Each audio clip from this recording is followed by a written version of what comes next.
दोस्तों, टेक्नोलॉजी के मामलों में और भारत को विश्व गुरु बनाने की तरफ हमने 23 अगस्त 2023 को चंद्रयान 3 की सफलता के रूप में एक और कदम बढ़ा दिया है। अब ये हमारे लिए इतने गर्व की बात क्यों है? मून मिशन होता क्यों है और इससे हमें फायदा क्या होने वाला है? आखिर इतने पैसा और वक्त खर्च करने के बाद हमें रिटर्न में मिलने के वाला है? और तो और चंद्रयान 3 चांद पर जाकर किन किन बातों पर रिसर्च कर रहा है? चलिए इन सभी सवालों के जवाब को इस वीडियो के माध्यम से ढूंढने की कोशिश करते हैं। तो जनता जनार्दन को जय हिंद बोल के आइए वीडियो की शुरुआत करते हैं। दरअसल इंसानों ने मून पर जाना सिर्फ 65 साल पहले ही शुरू किया था और अभी तक हम टोटल 146 मून मिशन कर चुके हैं, जिसमें से यूएस टॉप पर है जिसने 59 मिशन किए हैं और वहीं पर सोवियत यूनियन ने 58, चाइना ने 8 और भारत ने अभी तक केवल 3 मिशन किए हैं। अब सोचने वाली बात यह है कि क्या सारे मिशन सेम होते हैं? वेल नहीं, इनके टोटल 7 टाइप्स होते हैं, जैसे मून के पास से फ्लाई करना, ऑर्बिट में सैटेलाइट भेजना, सरफेस पर इंपैक्ट और सक्सेसफुल लैंडिंग करना, लैंडिंग के बाद वहां पर एनालिसिस करना, रोवर भेजना जो मून के सरफेस पर स्मूथली चल सके, सैंपल कलेक्ट करके वहां से वापस आ जाना और last but not the least सबसे मुश्किल होता है वहां पर ह्यूमंस को भेजना। यूएस एक अकेली ऐसी कंट्री है जिसने 7 टाइप्स के मिशंस को कंप्लीट किया है। वहीं रशिया और चाइना ने सिर्फ 6 टाइप्स के मिशंस को कंप्लीट किया है और भारत ने केवल 3 टाइप्स के मिशन को ही कंप्लीट किया है।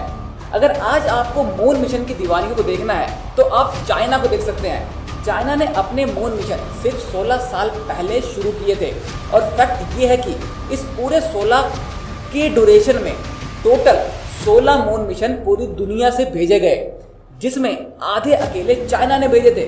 भारत ने अभी तक अपने मून मिशन केवल 3 ही भेजे हैं, जो कि चाइना से 1 साल बाद उन्होंने शुरू किए थे। अब कोई भी कंट्री इन मिशंस को मजाक में तो नहीं भेजती है, बल्कि इसके पीछे लाखों करोड़ रुपए और सालों की मेहनत भी होती है। अब ऐसा मैं इसलिए कह रहा हूं क्योंकि अगर आप चंद्रयान 3 के बजट को देखो तो टोटल 615 करोड़ रुपए खर्च किए गए हैं, जिसमें सिर्फ व्हीकल 250 करोड़ का है और लॉन्च करने में 365 करोड़ लगे हैं। और अगर बजट की बात करें तो चंद्रयान 2 में 978 करोड़ रुपए खर्च हुए थे। साथ ही में रशिया के लूना 25 का बजट 1659 करोड़ रुपए था, चाइना के चैंगी का बजट 1365 करोड़ रुपए था और अमेरिका का आर्टेमिस का बजट 1.08 लाख करोड़ था। अब भाई ये तो फिर भी सस्ता है। नासा वाले 2025 तक चांद पर दोबारा इंसान भेजना चाहते हैं, जिसकी टोटल कॉस्ट 93 बिलियन डॉलर है, जो इंडियन रुपीस में कुछ छोड़ो यार, चक्कर आ गए।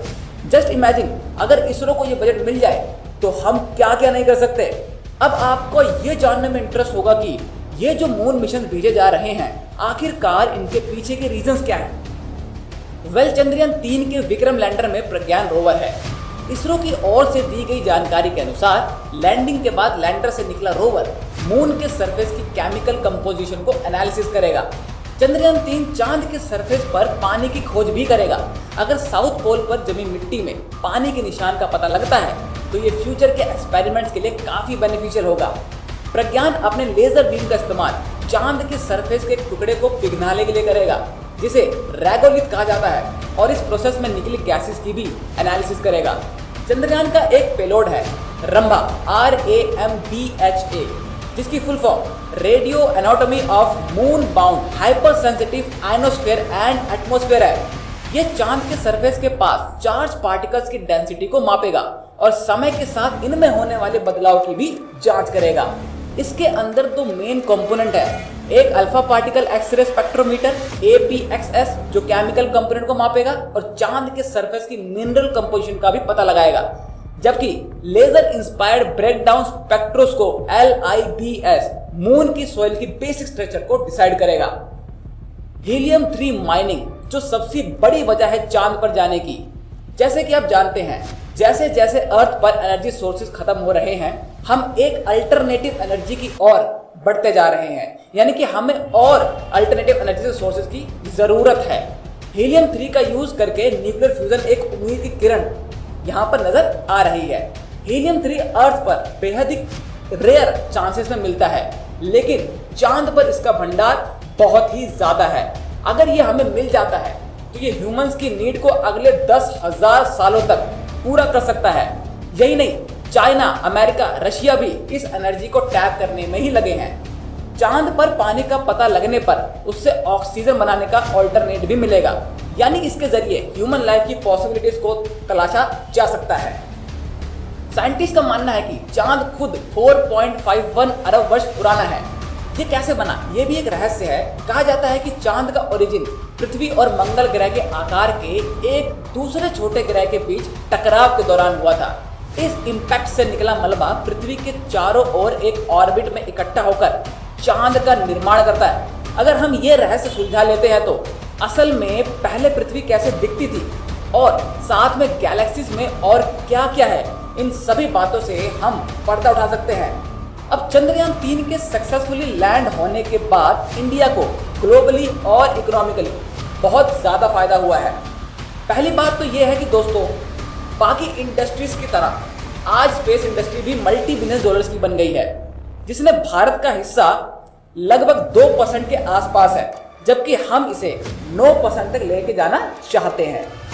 मून इकोनॉमी भी हजारों करोड़ों की हो गई है और ऐसी बहुत सारी कंपनीज हैं जो साइंस और इनोवेशन में अरबों रुपए लगाने के लिए तैयार बैठी है।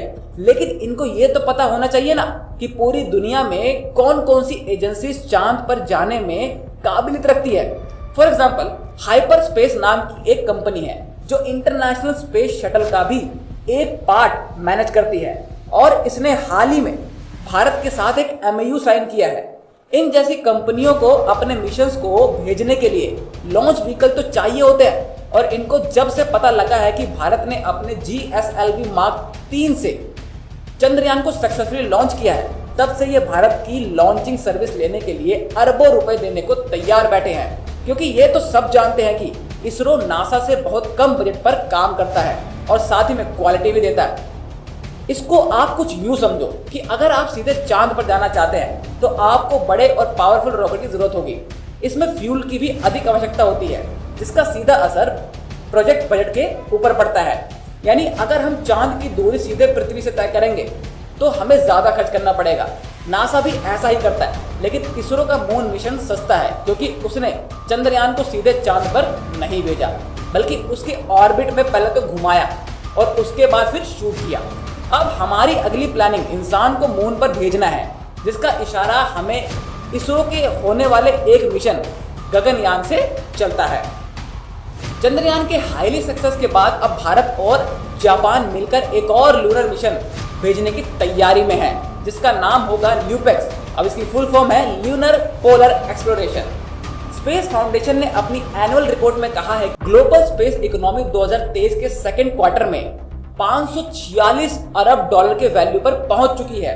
यह आंकड़ा पिछले डिकेड में इस वैल्यू में 91% की इंक्रीमेंट को दिखाता है। वेल, आगे होगा क्या ये तो वक्त ही बताएगा, लेकिन एक चीज की गारंटी है कि आपको ऐसे ही और हाई क्वालिटी की इंफॉर्मेशन और कंटेंट मिलते रहेंगे। So make sure to subscribe our channel. मिलता हूं आपसे किसी और नेक्स्ट वीडियो में, तब तक के लिए जय हिंद, वंदे मातरम।